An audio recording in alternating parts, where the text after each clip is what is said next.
దేవి నవరాత్రుల్లో 3 అలంకరణ అండి. శ్రీ అన్నపూర్ణాదేవిగా అయితే అమ్మవారు మనకి దర్శనమిస్తారు. మనకి అక్టోబర్ 5 శనివారం రోజున వచ్చిందండి. తిథి వచ్చేసి మనకి తదియా అండి.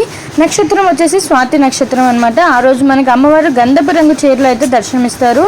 పూజ చేసుకోవాల్సిన శుభ సమయం అండి. ఉదయం 7:30 నుంచి 9 గంటలలో పూజ చేసుకోవచ్చండి. ఆ సమయంలో కుదరని వాళ్ళు 10:31 నుంచి 12 లోపు పూజ అనేది చేసుకోవచ్చండి. తిరిగి సాయంత్రం పూజ చేసుకున్న శుభ సమయం అండి 4:59 నుంచి 6:35 లోపు పూజ అనేది చేసుకోవచ్చు అనమాట. ఆ రోజు అమ్మవారు మనకి గంధపు రంగు చీరలు అయితే దర్శనమిస్తారు. అమ్మవారికి పెట్టాల్సిన నైవేద్యం అండి గారెలు, కొబ్బరి అన్నం నైవేద్యంగా సమర్పించాలి. పువ్వులన్నీ మల్లె పువ్వులు, పగడాల పువ్వులతో పూజ అనేది చేసుకోవాలండి.